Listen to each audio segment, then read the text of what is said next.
لەوە دەمەوێت دەست پێ بکەم جعفەر ئێمینکی ڕایگەیاند کە کارەکانی سەرۆکاتی پەرلەمان بۆ چارەسەرکردنی پرسی سەرۆکاتی هەرێم سەرکەوتوو نەبووە. وتی هەر یاسایەکیش کە سازانی نیشتیمانی لەسەر نەبێ هیچ شەرعیەتێکی نییە. جەنابتان وەک جێگیری سەرۆکی لیژنەی یاسایی پەرلەمانی کوردستان قسەتان لەسەر ئەم لێدوانەی جعفەر ئێمینکی چییە؟ بەڵێ ئەم کاتەی جەنابتان باش، ئەم کاتەی بینەرانی NRT باش، سەبارەت بە ئەو لێدوانە یا ئەوەی کە جەنابەت وتی کارەکانی پەرلەمان سەرکەوتوونە بۆ سەبارەت بە پرسی سەرۆکایەتی هەرێم. مەسەلەی پرسی سەرۆکایەتی هەرێم پرسێکە کە تەنها و تەنها لە ڕووی قانونیەوە اختصاصی پەرلەمانەکە یەکلایی بکاتەوە. پرسێکی چارەنووسسازە بەپێی یاسای هەڵبژاردنیش، یاسای هەڵبژاردننی پەرلەمانی کوردستان یەکلاکردنەوەی پرسە چارەنووسسازەکان لە اختصاصی پەرلەمانی کوردستانایە.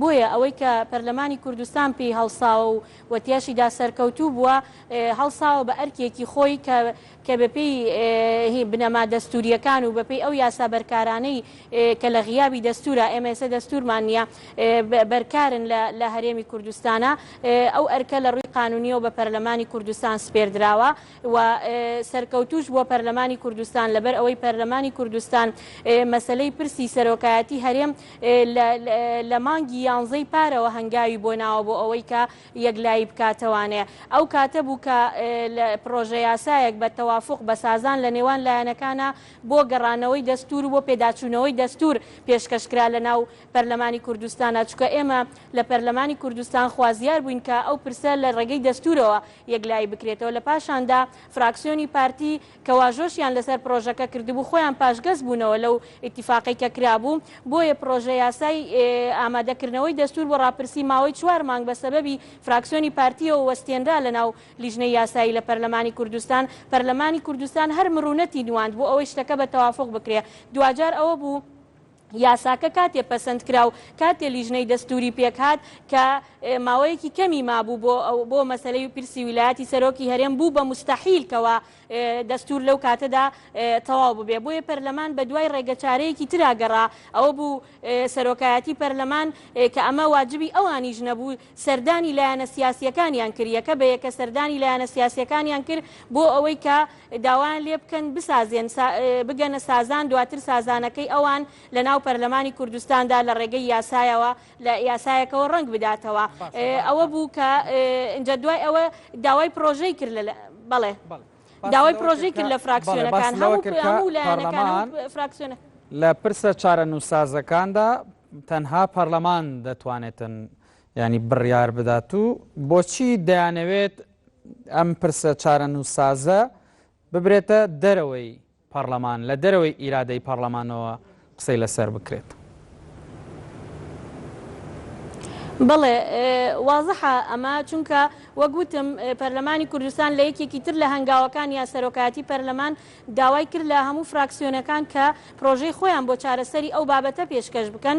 ئەوە بوو هەموو فراکسیۆنەکانی تر پرۆژیان پێشکەش کرد تەنیا فراکسیۆنی زەرد نەبێ، لەبەر ئەوەی کە ئەوان داواکاریەکیان هەیە، داواکاریەکەیان لە دەرەوەی یاسایە، داواکاریەکی یاسایی نییە، بۆیە ناکرێت کە ئەویش داواکاریە لەسەر ئەمانەوەی بەڕێز سەرۆکی هەرێمی ئێستا لە پۆستەکەیدا کە ئەمە بەپێی یاسای ژمارەیەکی ساڵی 2005 و بەپێی یاسای ژمارە 19 ساڵی 2013 ئەو بەڕێزە کۆتایی هاتووە بە ماوەی ویلایەتەکەی و ناکرێت کە لە ویلایەتەکەیان بەردەوام بێ. بۆ یەک لەبەرەوەی داواکاریەکەیان نایاساییە، بۆیە نان خستۆ تا چوارچەوەی پرۆژەیەکە و پێشکەش بە پەرلەمانی کوردستانی بکەن.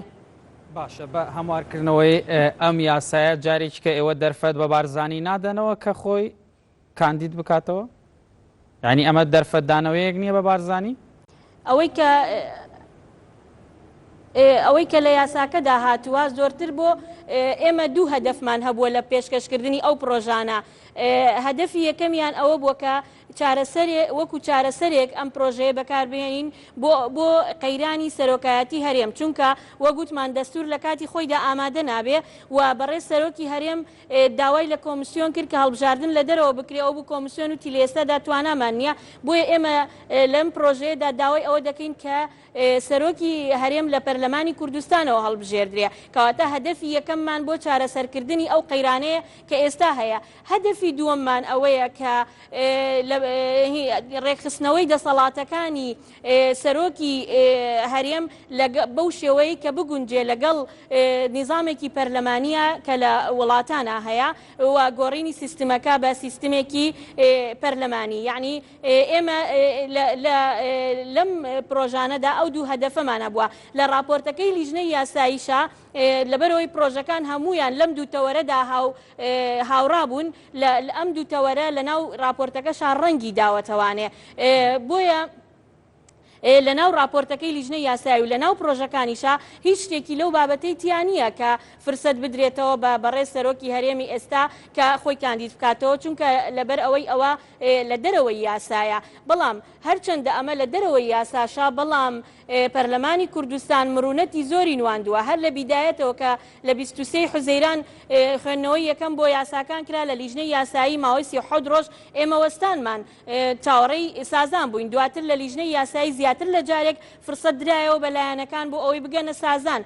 دوایی کە راپۆرتەکە بەرزکرایەوە سەرۆکایەتی پەرلەمانیش جارێکی تر فرسەتی دایەوە بەلایەنەکان بۆ ئەوەی بگەنە سازان. بەڵام لایەنێک کە داواکەی نایاساییە تەمەسوکی کردووە بەو داوا نایاساییە و نایەتە پێشەوانێ خۆی لە منطق و عرف و لە قانون و لە هەموو دنیاشا هەروایە لایەنێک کە داواکاریەکەی نایاساییە دەبێ ئەو بەتەنگ ئەوە بێ کە داواکاریەکەی بچەسپێنرێ لە کاتێکە ئەمان داوایەک دەکەن و نە پرۆژە پێشکەشەکەن بۆ پەرلەمان، نە نووسراو ئەدەن بەلایەنەکان، نە تەنازول لە پرۆژەکانیان نەکەن. یعنی ئەم سازانە چۆنەکرێ؟ ئەمە ناوی سازان نییە، سازان بریتە لەوەی کە من بەشێک لە داواکاریەکانم دێمە خوارەوە، لایەنی بەرامبەریش بەشێک لە داواکاریەکانی دێتە خوارەوە لە نقطەیەکە ئەگەین بە یەک کە جێگەی ڕەزامەندی هەردوو لابێ، کەس براوە نییە لە سازانە، کەسیش دۆڕاو نییە. بەڵام ئەم سازانە ناکرێ تۆ لە داوایەکی نایاسایی نەیتە خوارەوە. باشە، ئەگەر هاتوو پارتی لەم مەسەلەیە تەنازولی نەکرد و هەروەها پرسەکەش وەکو ئەوان کۆتایی پێهات، کێ دۆڕاو دەبێت؟ بەڵێ پرسەکە وەکو ئەگەر ینی ئەوەی خۆیان ویستیان ئەوە بکەن، ینی ئەوەی ئەوان دەیانەوێت چەند ڕۆژێکە باسی لێ دەکەن هەر ئەوە بێتن، ینی پرۆژەکەی ئێوە هەر چوارلایەنەکە وەلانرا لایەنە سیاسیەکان گەیشتنە ڕێککەوتن لە دەرەوەی پەرلەمان. کێ لەم نێوەندەدا کێ زەرمەند دەبێت؟ بەڵێ ئەوەی کە ئێمە تا ئێستا ئەو چوارلایەنەی کە پرۆژەمان پێشکەش کردووە لە پەرلەمانی کوردستان، ئەوەی کە ئێمە تەمەسوکمان پێوە کردووە و هەوڵی بۆ دەین و حەزەکەین پارێزەری بین سەروەری یاسایە. بۆیە سەروەری پەرلەمانی کوردستان جەلسەی نائاسایی خۆی دەبێت. ئەگەر لەگەڵماندا بمێنیتەوە، بڵێ ئێستا بە شێوەیەکی ڕاستەوخۆ دەچینە شاری بەغداد.